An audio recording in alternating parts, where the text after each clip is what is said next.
آج میں ایک دفعہ پھر آپ کے سامنے ایک خوبصورت نشست لے کر حاضر ہوئی ہوں۔ ناظرین، جیسا کہ آپ کو پتہ ہے کہ ہماری اس براڈ کاسٹ کا مقصد آپ کو خوبصورت اور خوبصیرت اور علمی ذوق رکھنے والی شخصیات سے آپ کو متعارف کرانا ہے۔ تو آج کی یہ نشست ایک دفعہ پھر ہم لوگوں نے آپ لوگوں کی ترتیب دی ہے۔ تو آج ہم ایک نہایت اہم پرمعنی اور روحانی بصیرت سے بھرپور سیشن کے ساتھ ایک دفعہ پھر آپ کے سامنے حاضر ہیں۔ اور آج ہمارے ساتھ موجود ہیں وہ شخصیت جنہوں نے اپنی زندگی اسلامی تعلیمات کی خدمت، تحقیق اور تدریس کے نام کی ہے۔ ہماری معزز جو مہمان گرامی ہیں وہ اسلامیات کی اسکالر ہیں، استاد بھی ہیں، محقق بھی ہیں اور کئی اہم موضوعات پر لوگوں کو رہنمائی بھی فراہم کرتی ہیں۔ آج کل وہ میر چاکر قائم یونیورسٹی میں بطور لیکچرر اپنے فرائض منصبی پر تعینات ہیں۔ آج ہم ان سے دین، اخلاقیات، معاشرت، نوجوان کی رہنمائی، عصر حاضر کے چیلنجز اور اسلامی نقطہ نظر سے زندگی کی حقیقتوں پر جو ہے وہ گفتگو کریں گے۔ تو سب سے پہلے میں خوش آمدید کہتی ہوں مس سدرا کو۔ مس سدرا، السلام علیکم، کیسی ہیں آپ؟ وعلیکم السلام۔ میں بالکل اللہ کا شکر ہے، آپ بتائیں کیسی ہیں؟ الحمدللہ میں بھی ٹھیک ہوں۔ سب سے پہلے تو میں آپ کا بہت شکریہ ادا کرتی ہوں کہ آپ نے اتنے کم وقت میں مجھے جوائن کیا۔ میرے ایک دفعہ کہنے پر آپ فوراً جو ہے آپ نے میری آواز پہ لبیک کہا، تو سب سے پہلے آپ کا میں انتہائی دل سے شکریہ ادا کرتی ہوں کہ آپ ہماری اس محفل کو آپ نے رونق بخشی۔ سدرا، اب آپ کو میں نے بتایا کہ ہم لائیو جائیں گے، تو اب ہم لائیو ہیں، تو آپ اپنا تھوڑا سا انٹروڈکشن دے دیں تاکہ لوگوں کو پتہ چلے کہ آج کی جو ہستی ہماری مہمان بنی ہے وہ کون ہے، ان کا کہاں سے تعلق ہے اور ان کی ایجوکیشن کیا ہے اور آج کل وہ کیا کر رہی ہیں۔ اوکے میم، پہلے تو میم بسم اللہ الرحمن الرحیم، میں آپ کی شکر گزار ہوں کہ آپ نے مجھے موقع دیا اپنے لائبریری اسٹریم میں آنے کا۔ میں آپ کی بہت شکر گزار ہوں کہ آپ نے مجھے اس قابل سمجھا ہے کہ میں اس پلیٹ فارم پہ آؤں۔ تو میرا نام سدرا سجاد ہے، ایز اے وزٹنگ لیکچرار اسلامیات میں میر چاکر یونیورسٹی میں پڑھا رہی ہوں۔ میرا بیسیکلی جو تعلق ہے وہ ایک گاؤں سائڈ سے ہے، چوٹی زری کا ایک گاؤں ہے بستی مزاری کے نام سے۔ بیسیکلی میں وہاں سے بلانگ کرتی ہوں، آبائی گھر ہمارا ادھر ہی ہے۔ تو تعلیمی سفر کے لیے میرے والدین نے یہ سوچا کہ ہمارے بچوں کو یہاں تعلیم کے لیے تھوڑا ایشو آ رہا ہے، تو انہوں نے ہمیں شہر میں شفٹ کر دیا۔ تو ہم جب شہر آ گئے تو پھر ہم نے یہاں سے اپنا ابتدائی تعلیم میری ادھر ہی سے ہے، اپنے گاؤں سے۔ اچھا اچھا 5 کلاس تک میں اپنے گاؤں میں ہی پڑھی ہوں۔ پھر میں نے میٹرک جو ہے ادھر سینٹرل ماڈل اسکول سے کیا، ایکسیلنس اسکول۔ میٹرک وہاں سے جوائن کیا ہے میں نے، اور جو میں ایف ایس سی کیا ہے وہ میتھ کے ساتھ کیا ہے۔ ایف ایس سی میری میتھ ہے ماڈل ٹاؤن کالج، وہاں سے کیا میں نے۔ اس کے بعد پھر میں نے جو بی ایس ہے، بی ایس میں نے غازی یونیورسٹی سے کیا ہے۔ غازی یونیورسٹی میں ہمارے ایچ او ڈی ڈاکٹر اشرف منیر، ان کے زیر نگرانی کیا ہے، جو ماشاء اللہ بہت ہی قابل استاد ہے اور میں ان سے بہت متاثر ہوں۔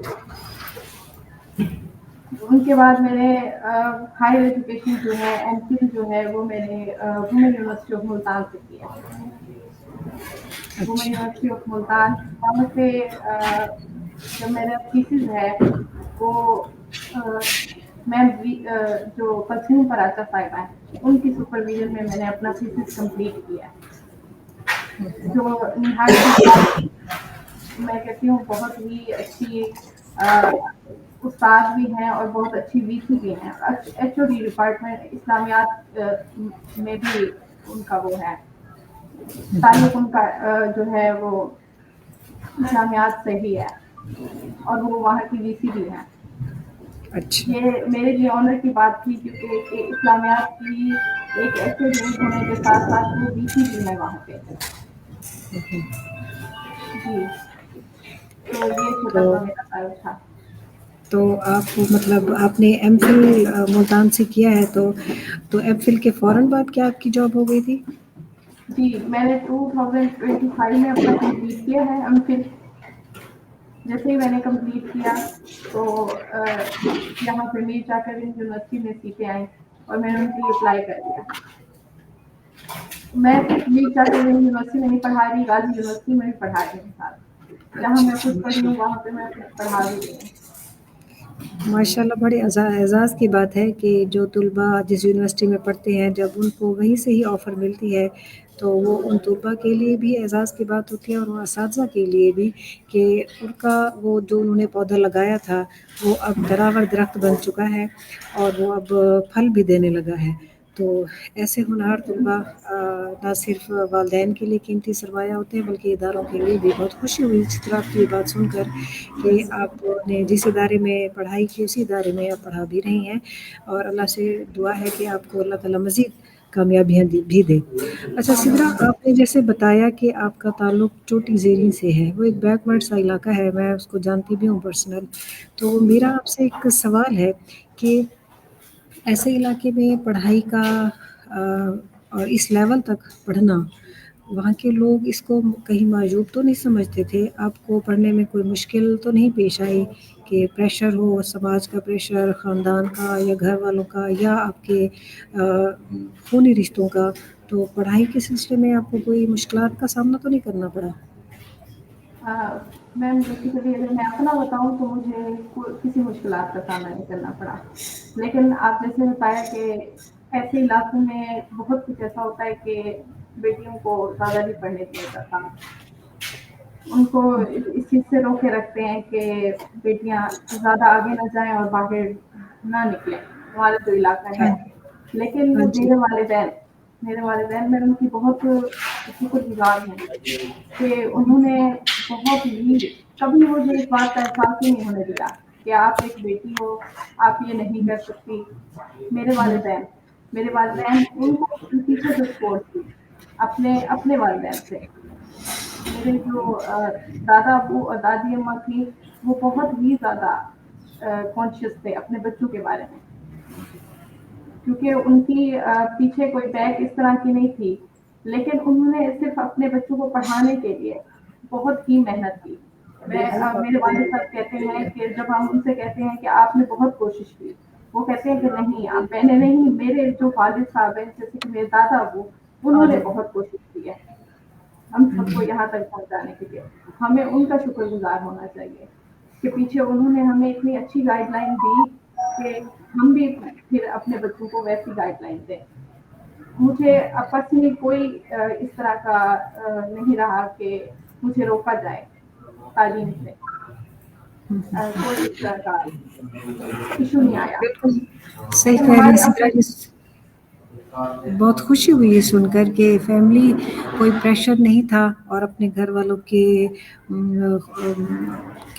خوشنودی کے ساتھ ہی آپ نے جو اپنی تعلیم کو جاری اور ساری رکھا، اور ان کا جی سپورٹ جو ہے وہ آپ کو اس مقام تک لے آیا کہ آج آپ اس مقام پر ہیں کہ آپ کے گھر والوں کو، اپنے خاندان والوں کو بتانے میں کہ فخر محسوس ہوتی ہوگی کہ میری بیٹی آج یونیورسٹی میں جو ہے وہ پڑھا رہی ہے. تو بہت خوشی ہوئی یہ باتیں سن کر. آپ کی محنت جو ہے وہ رنگ لائی اور آج اللہ تعالیٰ نے آپ کو وہ عزت جو ہے دی ہے. اسی طرح ہماری دعا ہے کہ ہر وہ بچی جو یہ خواب بنتی ہے کہ وہ پڑھ لکھ کے کچھ بن جائے، اللہ تعالیٰ اس کو مقام جو ہے وہ عطا کرے. چلیے اسی طرح ہم اپنے سوالات کا آغاز کرتے ہیں. سب سے پہلا جو میں آپ سے سوال پوچھنا چاہوں گی وہ یہ ہے کہ آپ نے ٹیچر بننے کا ارادہ کیوں کیا؟ آپ نے یہ کیوں نہیں سوچا کہ میں ڈاکٹر بن جاؤں، میں انجینئر بن جاؤں یا کسی اور فیلڈ میں؟ تو اس پیشے کو آپ نے کیوں چوز کیا؟ جی میم، آپ کا بہت ہی اچھا سوال ہے کہ میں نے یہ چوز کیوں نہیں کیا کہ میں ڈاکٹر انجینئر بن جاؤں. تو میم یہ ایک رسپیکٹیبل پروفیشن ہے میرے حساب سے، جو ہم گرلس ہیں ان کے حساب سے کہ رسپیکٹیبل پروفیشن ایک ٹیچنگ ہے. تو مجھ سے زیادہ میرے والد صاحب کی یہ خواہش تھی کہ میں ٹیچر بنوں. حالانکہ میں نے جو اپنی ایف ایس سی کی تھی، میں نے آپ کو پہلے ہی بتایا کہ میں میتھ میں کی تھی. جی جی. اس کے بعد میرے والد صاحب کا یہی تھا کہ میں اس پروفیشن میں جاؤں.